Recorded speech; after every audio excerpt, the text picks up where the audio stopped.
Before you take me up to bed, will you tell me a story? Do you actually need me to take you up to bed? I asked the boy.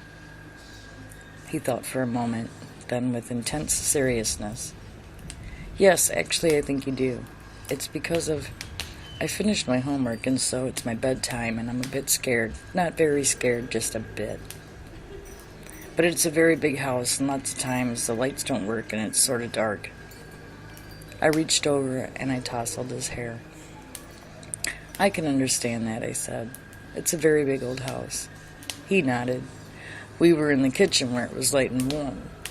I put down my magazine on the kitchen table. What kind of story would you like me to tell you?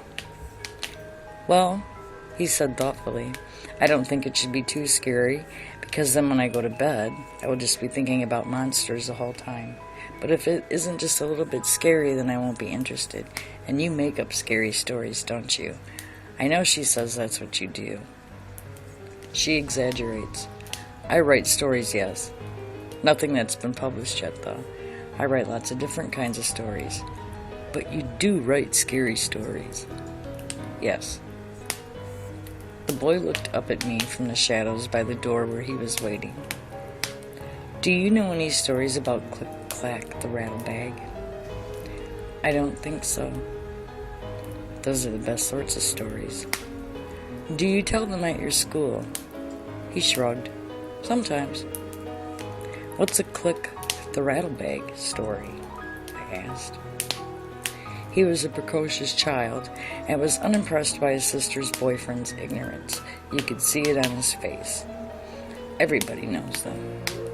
I don't, I said, trying not to smile. He looked at me as if I was trying to decide whether or not I was pulling his leg. He said, I think maybe you should take me up to my bedroom and then you can tell me a story before I go to sleep, but not a very scary story because I'll be up in my bedroom then, and it's actually a bit there too. I said, shall I leave a note for your sister telling her where we are? You can, but you'll hear when they get back. The front door is very slammy. We walked out of the warm and cozy kitchen into the hallway of the big house, where it was chilly and draught and dark. I flicked the light switch, but nothing happened. The bulb's gone, the boy said. That always happens. Our eyes adjusted to the shadows. The moon was full, and the blue-white moonlight shone into the high windows on the staircase down into the hall. We'll be all right, I said.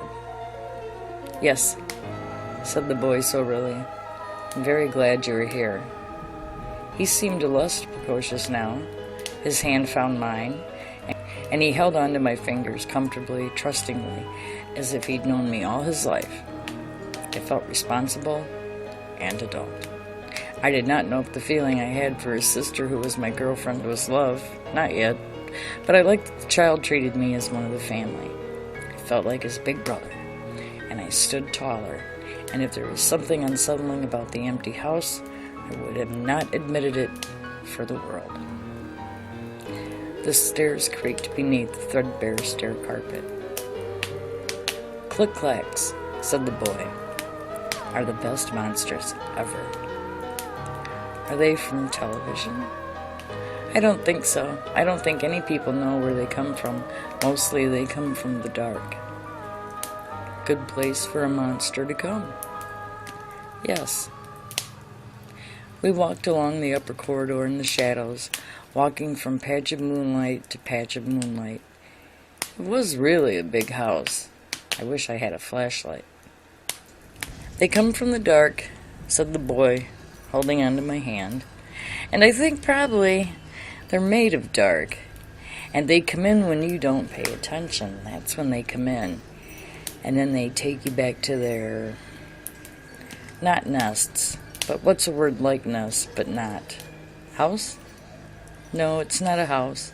A lair? He was silent and then, yes, I think that's the word. Yes, lair. He squeezed my hand. He stopped talking. Right, so they take people who don't pay attention to their lair, and what do they do then, your monsters? Do they suck all the blood out of you like vampires? He snorted. Vampires don't suck all the blood out of you. They only drink a little bit, just to keep them going and, flying around. Click-clacks are much scarier than vampires. I'm not scared of vampires, I told him. Me neither.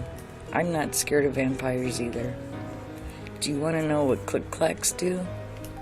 They drink you, said the boy. Like a Coke?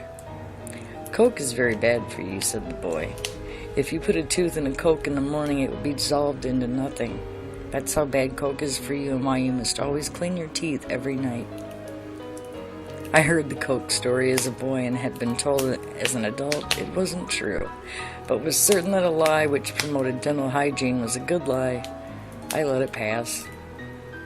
Click-clacks drink you, said the boy. First they bite you, and then you go all ishy inside, and all your meat and all your brains and all your everything except your bones and your skin turns into a wet, milk-shaky stuff. And then the click-clack sucks it out through the holes where your eyes used to be. That's disgusting, I told him. Did you make that up? We reached the last flight of the stairs, all the way into the big house. No, I can't believe you kids make up stuff like that. You didn't ask me about the rattlebag, he said. Right. What's the rattlebag? Well, he said sagely, soberly, a small voice from the darkness beside me. Once you're just bones and skin, they hang you up on a hook, and you rattle in the wind. So what do these click-clacks look like? Even as I asked him, I wish I could take that question back and leave it unasked. I thought, huge spidery creatures like the one in the shower that morning, and I am afraid of spiders.